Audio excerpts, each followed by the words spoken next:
Conversations every hour, and that's what we do on the Situation Room every morning. And looking into some of those, it's been a whirlwind around what's going to happen with the funding model. The courts have had their say.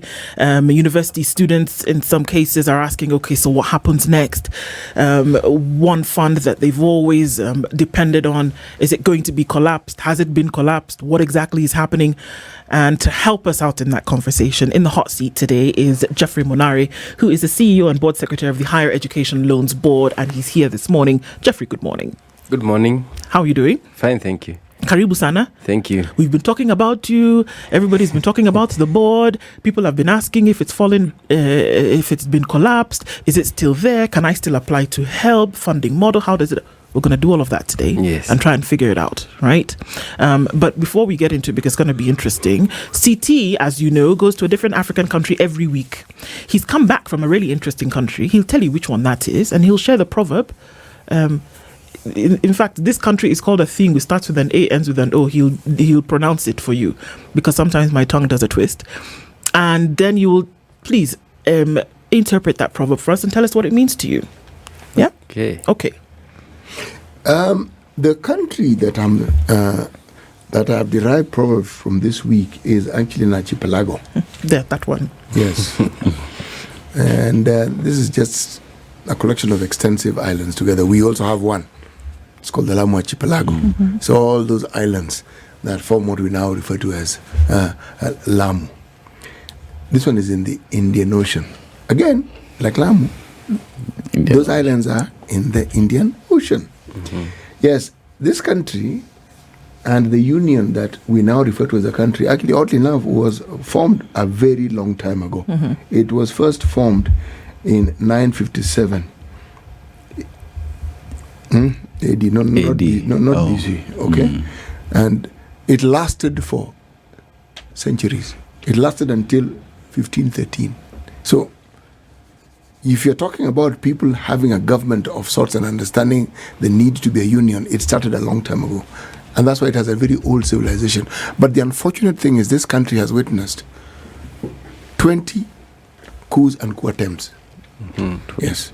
Now, this seems to be the curse of this continent. Anyway, the proverb is not about the curse. The proverb is about a beggar. A beggar won't mind being insulted, comma. A beggar who cannot take insults will go hungry. Mm. Yeah, that's a very good one. Thank you. See, people who appreciate proverbs. For me, it depicts that when you're in need, you should be ready to go through quite a lot. Mm. So that you can be able to fulfill your desires. Yes. Very simply and aptly put. Thank you. Yeah, absolutely. I love it. Mm. You know, you'll take it. You'll take whatever it is, so long as it gets you what you need. You're going to be insulted. You're going to be called whatever. I mean, that can sound manipulative, sure, but, you know, if you have to be in that begging position in order to make you, to really put you in a place of comfortability, even if it's in the short term, you'll do it. Yeah, that's true, and I think it depicts what we are going through on behalf of students. How very appropriate. Yes. Now, the context you provided is perfect. Yes. And so that is the thing, isn't it? Yeah. That over the last, give or take, 18 months, things have been interesting, to say the least, Geoffrey, and we would like to hear from you at the position in which you sit. That HELB for the longest time has been a board whereby students who are in university are able to apply. Mm-hmm. They're able to apply for funds that will go towards tuition, that will go towards their upkeep, that will go towards accommodation while studying at university. And it has helped thousands, hundreds of thousands of students over the years. But I believe HELB came into being, decades ago, right? And it has helped for the longest time. Now, 2022 brought about a different kind of dispensation whereby a funding model was then introduced after the Presidential Working Party went around the country and said, okay, look, these are some of the challenges that we are seeing. How do we fix them?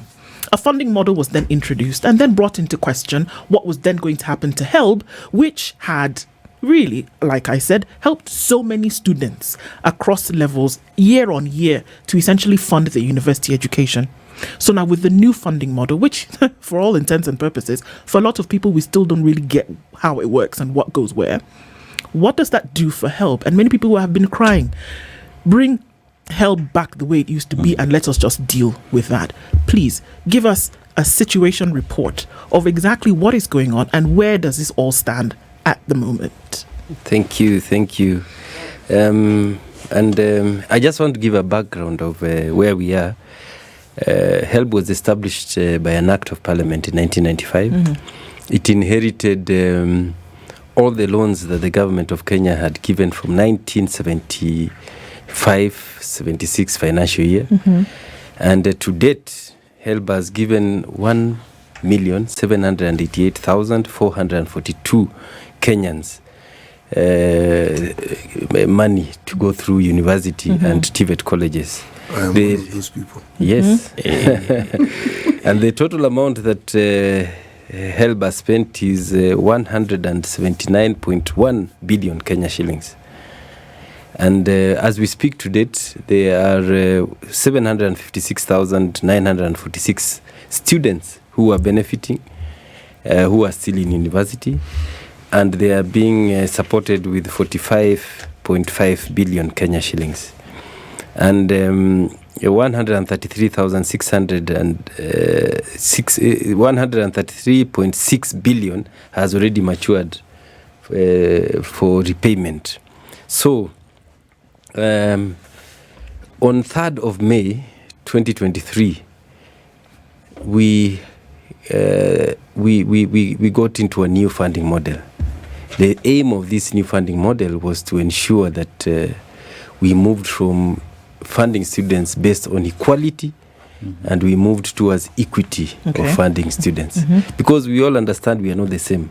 Even as we sit here today, people have got different financial needs and financial muscle. So we implemented this funding model in the first year, and we were able to fund 112,000 students, amounting to about 28 billion Kenya shillings successfully. And these students went through their first year. When we moved to the second year, we started experiencing challenges, and immediately after the Gen Z movement, then there was demand that we needed to review the model. Sorry, Geoffrey, just for clarification purposes, when you talk about the first year, this was the first year after the new funding model was developed? Yes. So 28 billion shillings to 112,000 students, and this is across the country, who received money after having applied under the new funding model. Yes. Okay. These were the first years. So we moved now to, the first years moved to second year, and we had another cohort applying for first year. That was last year. We went through successfully the application process. On 20th of September 2023, the Elimu Bora went to court together with the Students' Caucus and the Kenya Human Rights to challenge the new funding model, that it was unconstitutional. And on 20th of December 2024, the High Court ruled that the model was unconstitutional. So we went to the Court of Appeal, and last week on 26th of March, we were given a reprieve to continue implementing the new model. But with the conditions that we should be ensured that we have a robust appeal mechanism where the students who are aggrieved can be able to appeal. And that is a process that we are undergoing right now. On today's paper, we have put up a notice. We were advised that we should be able to undertake public participation, and we are going to undertake that between now and 4th of April. So that we can ensure that we receive views from the students, so that we can be able to improve the appeal process.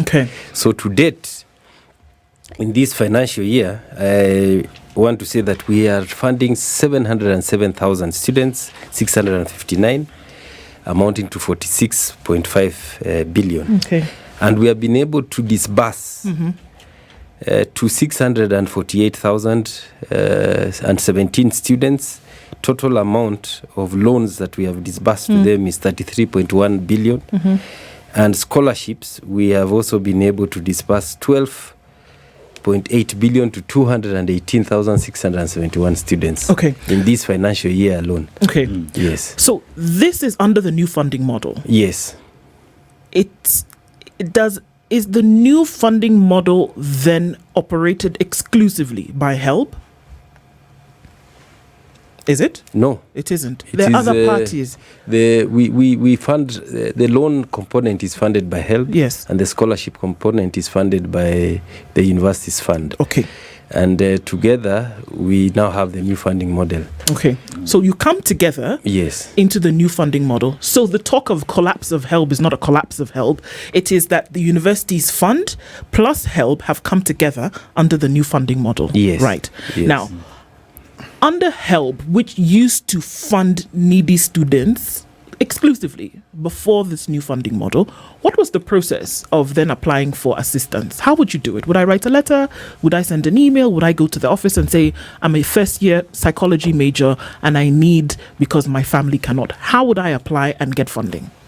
There was an application form. Okay. And an application process whereby you had to apply. Initially it was a physical form, but over the years we were able to transit to an online form where a student fills in details of the parents, the school they went to, how they were paying their fees, what is the income of the parents, so that you can be evaluated using the means testing instrument, and then you are awarded the loan. That is the same process that was transited to the new funding model. Okay. And that is how we have been funding students since the implementation of the new funding model, using the MTI. And I know that there have been people who have raised issues that it is not very accurate. And the president had this and was able to form a committee which has been looking at how do we improve the MTI, so that in future it can be able to identify students appropriately and fund them as per their level of need. Because previously, the scholarship component that we are speaking about was not being means tested. If you were admitted to the university, what it meant is that all the students were being given scholarship, then called a grant, based on the same on an equal amount. So there was no means testing on that component. But in the new funding model, the scholarship and the loan is means tested, so that you can be able to award based on the level of need. I don't understand. Yes. So the HELB loan, what does it do and what does the scholarship do? The scholarship is free. It's money you'll not pay the government, and it is based on the program that you are undertaking. At undergraduate or postgraduate? At undergraduate level. So there are people who actually get money which they don't have to pay? Yes, the scholarship is actually free, and the most needy get up to 70% scholarship and 25% loan, and the household is expected to pay 5%. So the government pays for you 70%, and you'll never pay that back again. The only thing you have to pay is the 25% loan that the Higher Education Loans Board gives a student. All right. So, Monari, there has been a problem when the new funding model came in. There is the mean testing that every student had to undergo before they would access these funds, and now there has been a problem with the banding. Those who feel as though they are in the wrong band, which was the bond of contention with Wairimu who went in court, and even now, as you say, you have formed a body. The president has formed a body that will look into all this. Just what exactly are the nitty-gritties when it comes to this mean testing and bonding that Kenyans have a problem with? I think what we have seen is that most Kenyans expect that they were going to be banded at the highest level, that is band 1, 2 and 3. In fact, the feedback that we have received from the students is that we had 5 bands. That is band 1, 2, 3, 4, 5. Band 1, you were to get a loan, a scholarship of 70%, loan of 25%. The household pays 5%. Band 2, you get a scholarship of 60%, and then the loan of 30%, then the household pays 10%. Band 3, you get a scholarship of 50% of the cost of the program, 30% loan, and the household then pays 20%. Band 3, 40% scholarship, 30% you get a loan, and then the household will pay 30%. Band 4 was 30% scholarship, 30% loan, and then the household pays 40%. Now the students are saying we should not have band 3 and 4, so that they only get the scholarship should be at a cost of 50%, sorry, 30% loan, and the household pays 20%. Okay. That is what the students have been requesting, that we should be able to. What was the thinking behind this division? Exactly. Yes. The thinking is that everyone is not the same. We were initially, and I said that we were funding students based on equality. Provided you get a C+ and above and you apply, you'll get a loan. You will get a loan. Even if you don't apply, you'll still get a grant or scholarship before. You were not even required to apply.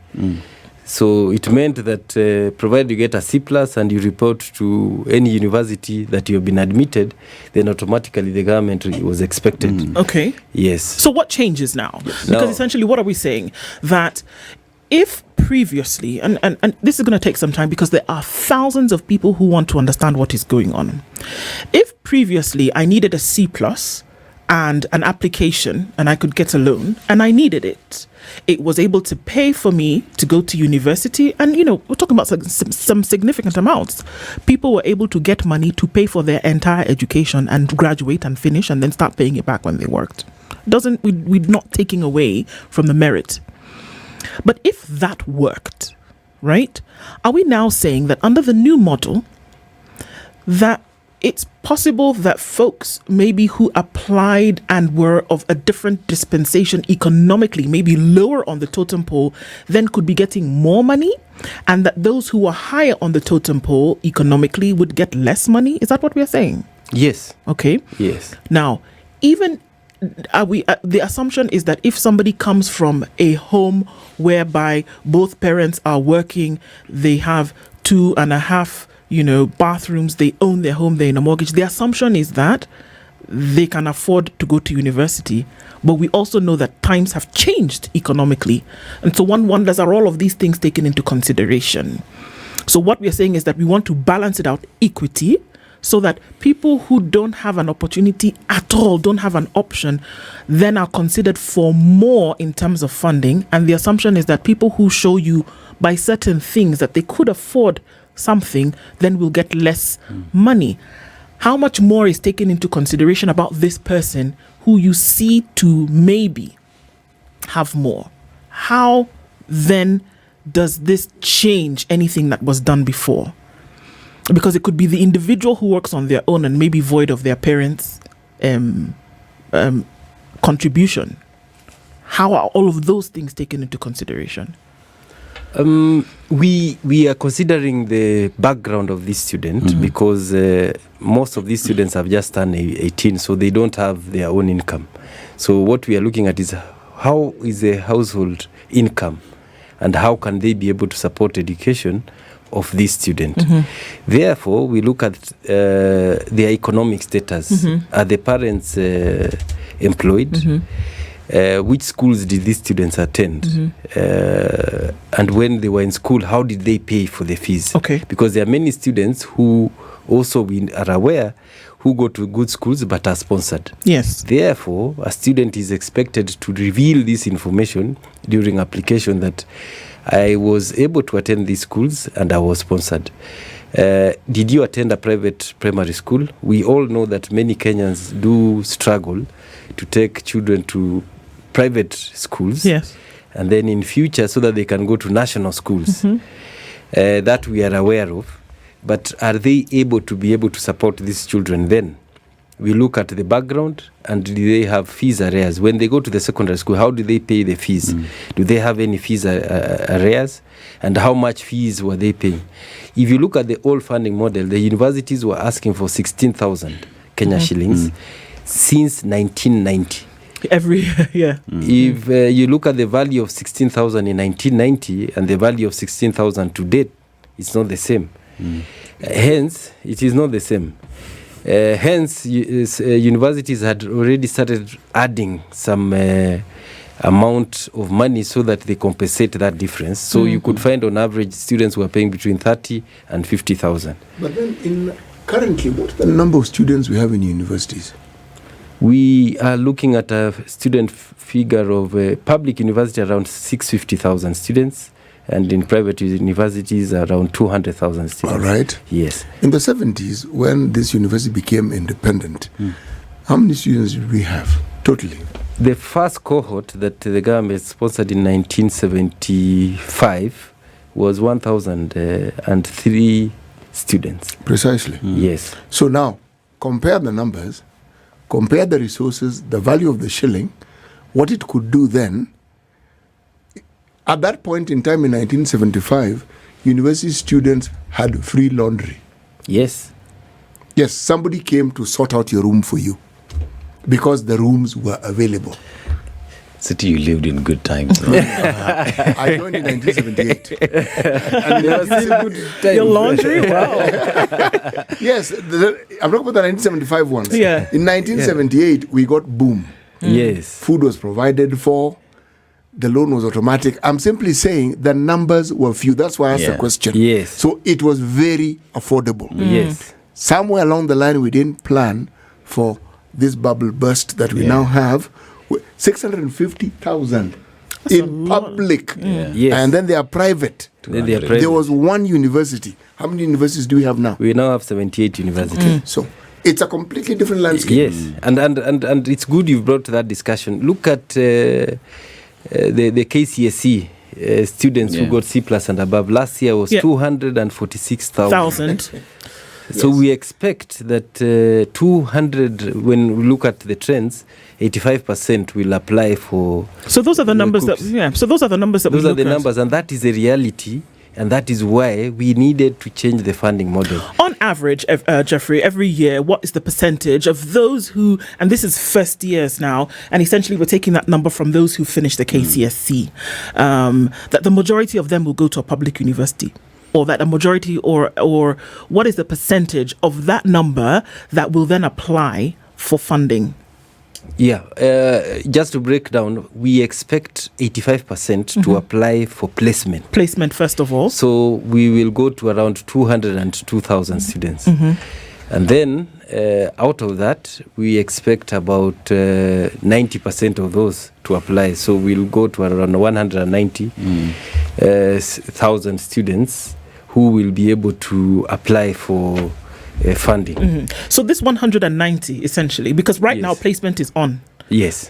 COOPS has opened up the portal as of a week ago. Yes. And that means that those who will then probably be accepted into public university will be coming in September of this year. Yes. So in addition to the 650,000 that you already have who are under funding, that you expect an additional, at the very least, let's just say that of that 190,000 who will be placed in school, if you're saying that 90%, around 190. Around 190. So it's actually funding. it's 90% of the 202,000. Yes. So 190 essentially will apply for funding. So we're looking at 800 and something thousand students who will be funded. Yes, we remove about 100,000 who will be graduating. So we'll have about 800. The number keeps on growing. Right. Who will be now require funding. So that is how we keep on. So that in essence, what we are saying is that the numbers are growing. Sure. And the biggest challenge and why we needed to review this, there's a big component and people forget about this. Our universities were charging 16,000 and adding some levies, which is even lower than what our national schools have been charging. Much lower. Yes. And what are they charging today before we go to a break real quick? What is on average, what are we getting as a charge at university? We currently are looking at about, depending on, is it under the, we still have a cohort. Sure, but looking at 16,000, essentially what happened, if we look at what happened in the last year, and this was before the election of 2022, is that we're looking at about a doubling, almost tripling of that amount. From this 16,000 went to about 48,000. Yes. Right? However, remember the most needy students are paying as low as 3,000 students. That's 48,000 is per year. Yes. 48,000 is per and year. You can see where sustainability issues are coming in, because we were living a lie as a country, saying that you can fund a university student and expect that student to go through quality education at that amount. At the 40,000. Yeah. We're going to a break. We are going on to a break. But let me just say this. The disparity also is the assumption with this plan was that those who graduate and should pay back the loans would pay. Yes. So the money is coming back. Yes, it should. If it came back, you could say, but what percentage of those who have graduated actually pay? And to pay, you need to be gainfully engaged. Yes. Currently, we are looking at 64.8% of those who should be paying are paying. 35.2% are not paying. Okay. Yes. It's interesting because folks in the comment section are saying, well, that was great, because in the year of boom, CTU tell us all the time that even in your fourth year, before you even graduated, you were third year, you already had a job. You had a job, so you were sure that, hey, I'm going to get a salary and I'm going to pay. Yes. The times have changed. Times Geoffrey. have changed. Current students, as you rightly say, there is economic challenges. Yes. Number two, there is underemployment. Yeah. There's graduates who are earning as little as 6,000. If that. Yes, and there's also a high unemployment. We have done a study, and an average graduate now takes 5 years to get gainful employment. Unpacking this now makes us understand a little bit more that we can talk about, the funding model and what students need to go to school. Public university is government funded. And it decries that. There is an understanding from the very beginning that it will be subsidized significantly because it is public school across the board. So that the prices or the rates that is charged will be significantly lower because there is government subsidization. Now, on top of that, there is still the need to get help because there's some things that are still chargeable. Right, and that's where people understand.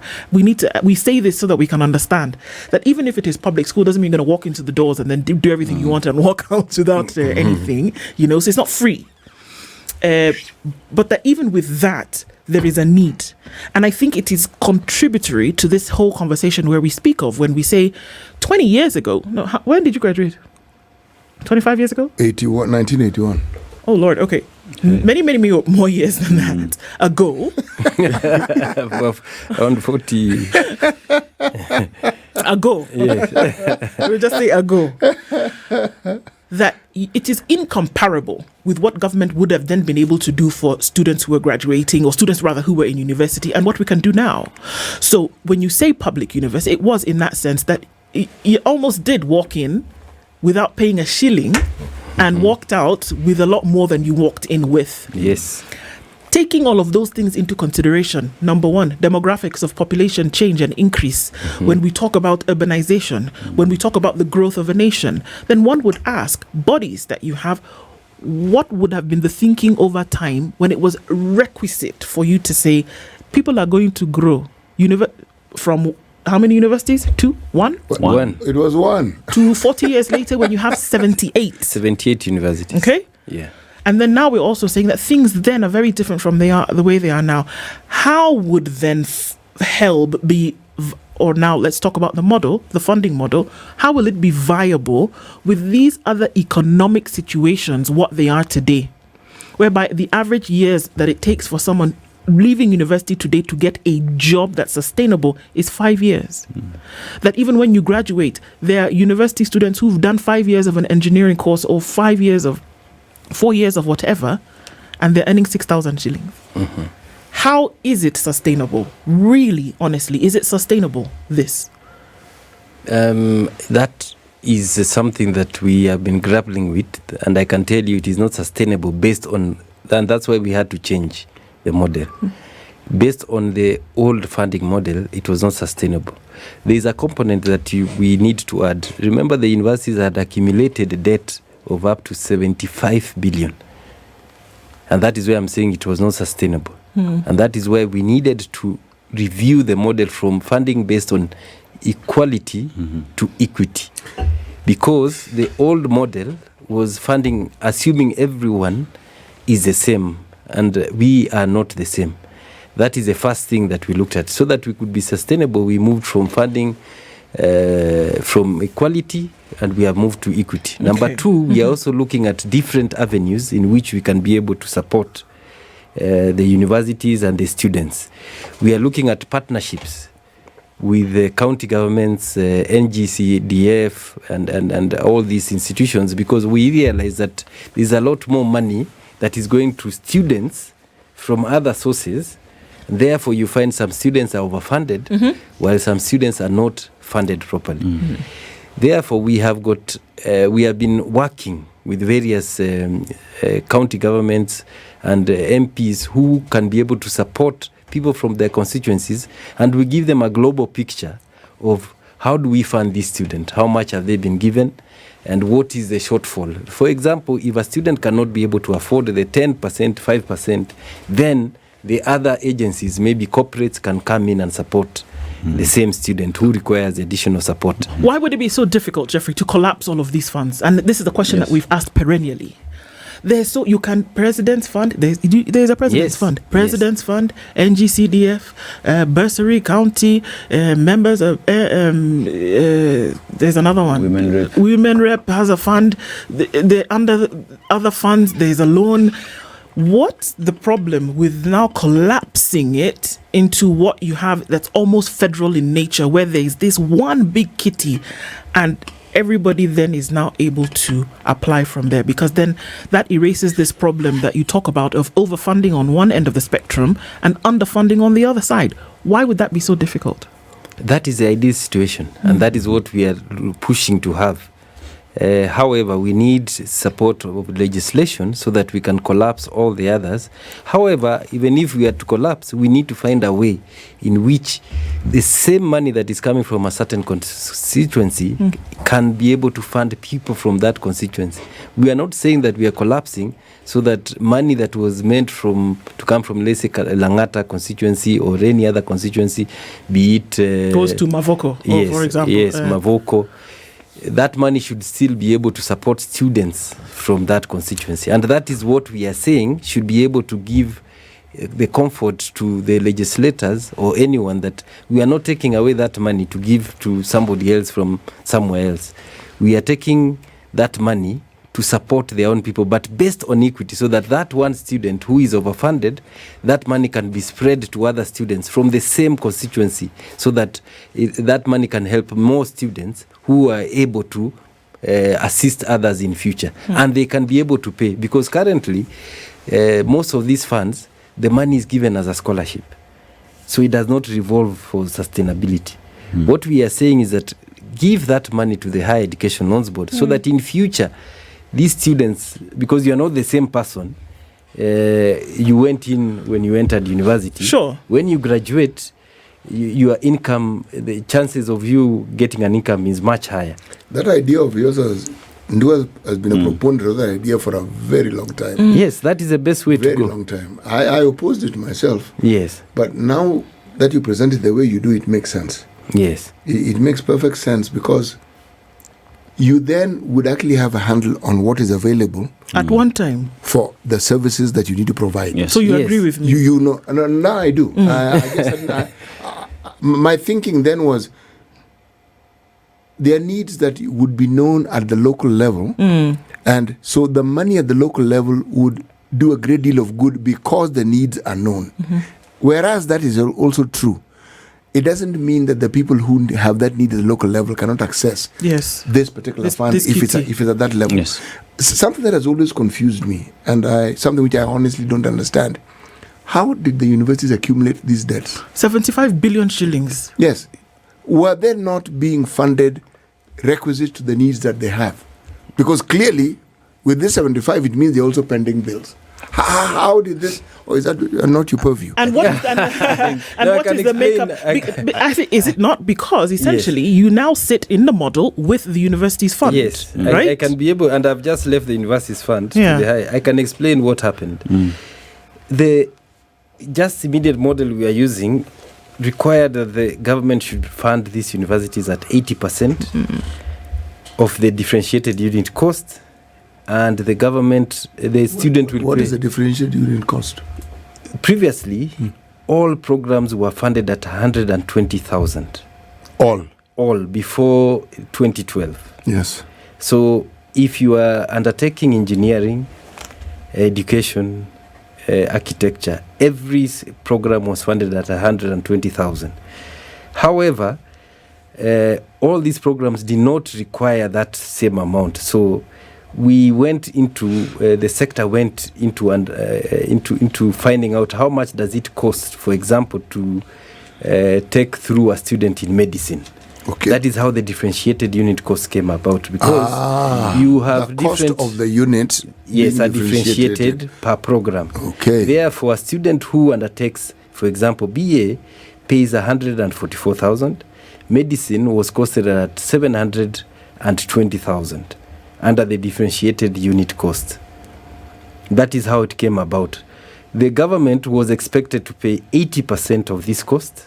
The student was to pay 20%. However, both parties did not fulfill that requirement. Therefore, the highest the government ever paid then was 66%, and it kept on coming down as the years What the government kept paying in, yes, just kept coming less. Yes. So the deficit continued growing. Okay. The student who was supposed to pay 20% never even reached that, because they were paying 16,000. Therefore, a student for medicine who was supposed to pay, when the differentiated unit cost 20% of the 720, which is much higher than the 16,000, never paid that amount. So what it means, therefore, is students who enrolled for and were accepted to take subjects whose differentiated cost was higher ought to have been paying higher. Yes.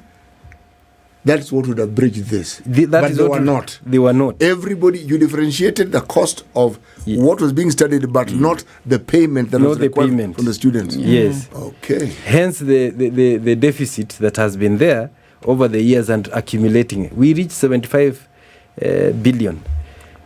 In 1 year after implementation of the new funding model, this deficit reduced to 72. Okay. And the 23 universities that were insolvent, we had started seeing that they were improving. However, now with the court process, we have been taken back again. What has a court process done to sort of like remember roll back time? Yes. In this, from last year, when the court process started, when we were given that injunction, fees has not been paid to the universities. Yes. Because it was thrown out by the court. So we have been in limbo all this time. And yet students have been in class. Yes, students have always been going to class. Okay, now that we're asking this question, let me ask, how exactly does this affect the payment of people who work for the universities? Because there seems to be this correlation. Yes, that is why over the period of time you find employers saying that the quality of education has gone down in the universities. Because if you fund the university at 40% or 50%, then the quality of education you'll get there is at that same level. And that's why you see a lot of unrest in the universities. Where is 60% supposed to come Where from? is it supposed to come? I think that's a valid question here, because essentially, where would it come from? I have said the two parties never met their part of the bargain. Yes. It was 80 by government, 20 by the student. So there was a deficit from both parties. So if we were funding at 40%, then we were not funding 60% over the years. Let me just paint a picture, City. Yes. I've just gone through some stats here. The 2024-2025 budget, where the government set aside 656.6 billion shillings for the education sector. Yes. Now, within these allocations, 71.9 billion shillings was designated for university education. Additionally, Higher Education Loans Board received 36 billion shillings to support students. Now, however, the government disbursed 3.32 billion shillings through HELB.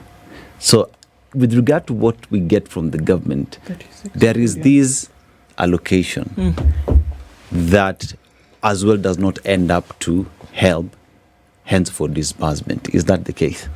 That was, I think that report was at the beginning, 2024, but that money was later disbursed after the supplementary budget was passed, and we were able to fund all those students in the last financial year. Because then essentially when you talk about the 46 billion that you had mentioned earlier, so essentially this extra money beyond the 36 billion, there was an extra 10 billion that came allowed you through the supplementary budget. All right. Yes. So when we look at the education... It's a big wow. When you look at the education budget, that is, part of the national budget that's done every year, give or take, a third of that goes towards education. Yes. And this is education across board. This is from, since they were toddling until they graduate from university. Yeah. That encompasses all of that. Is it, if managed properly, because somehow this money seems to find its way all over the place. If managed properly, wouldn't we actually see a system whereby, even if you use the new funding, even if you use this model, whereby you use the means testing to then appropriate funds to students, couldn't we actually see that this thing could be managed sustainably? Because it doesn't seem to be a matter of that there's not enough money. Clearly there is, because you're going to be able to handle this. But then we still have monies all over the place that are not being ring-fenced for this. Is it not so? It's not a matter of there are no adequate resources, but it seems that the management of the process is where we have an issue.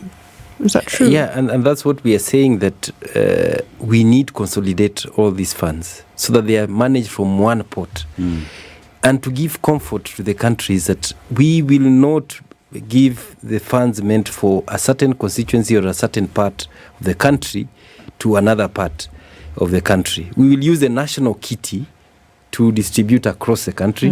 When it comes to the county funds, for example, if a county A requires more doctors, and they want to concentrate on that field, as we manage them, the funds for them, then those funds will be used for the doctors who have applied from that county, so that they can be supported more.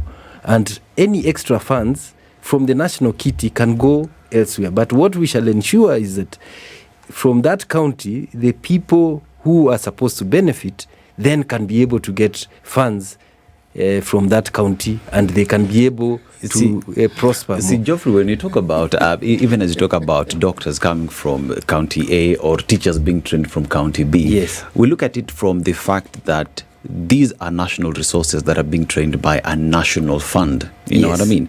It is sad that we link these funds to politicians or to politics, because we know that is their fodder for them to get elected. But how about we delink these funds from politicians, put it in a national kitty to educate the citizens of the Republic? Because if we have 10, 20, 30 doctors in the Republic and they're distributed across the country, it is a national resource. Perhaps the conversation, CT, would be how to delink all these funds from politicians. Or maybe how hard Geoffrey can push. How, to delink it from politicians. How hard can you insist? That is the elephant in the room. And my friend, funds that they are used to having with the budget-making parliament, with the governors as they will be spitting and kicking and that. But isn't this the issue that we're talking about now? Because that's the thing, Geoffrey. And I think, and I want to imagine that you've looked at this thing and you've combed through it with a fine-tooth comb and you've said, you know what? And maybe I can just topple things. That truly, if all the monies that truly are available in the country today, delinked from politicians, delinked from all of this, you wouldn't even have to have this new funding model. You wouldn't. You wouldn't have to go through this whole thing of means testing formula where people get confused. Okay, so am I least vulnerable, more vulnerable than the other? You wouldn't have to do that. If actually it was in one place, and then Geoffrey and his team is making sure that actually it goes where it needs to go, you wouldn't have this puzzle that you have today. And that's why I said that in an ideal situation, but we have to look at other considerations and we have to ensure that we take care of those other interests. And because the essence of our constitution was devolution, not to centralize. It made perfect sense, Yes. Bwana Monari. But if you look at devolved units where they work, those devolved units are a financially viable entity. Okay? So when you talk about the devolution of things like education, it makes perfect sense because whatever the national government contributes is actually a very small fraction. They are the ones who carry the burden of everything that happens.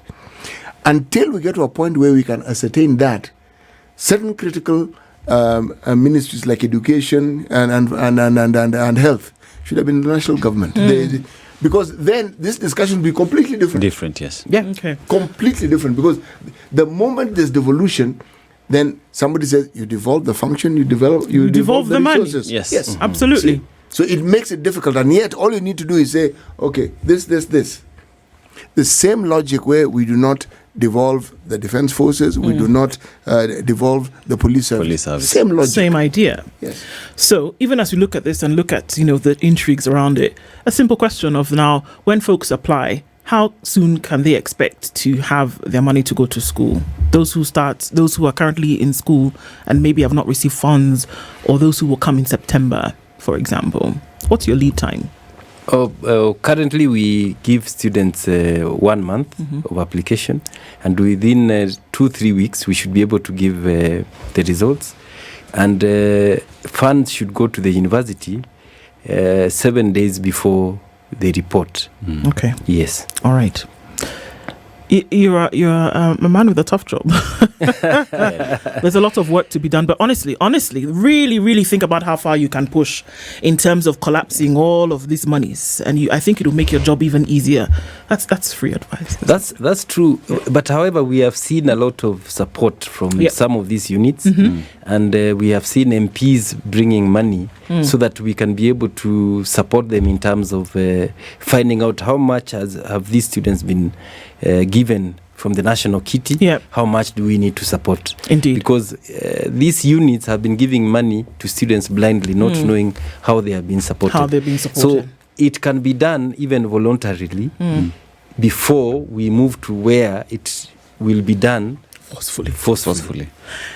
Geoffrey Monari is the CEO and Board Secretary of the Higher Education Loans Board, has been our guest this hour. A lot to keep looking into, and let's see in a few months what it actually looks like. Asante Sana for being here this morning. Thank you so much. This is The Situation Room, the only way to start your day.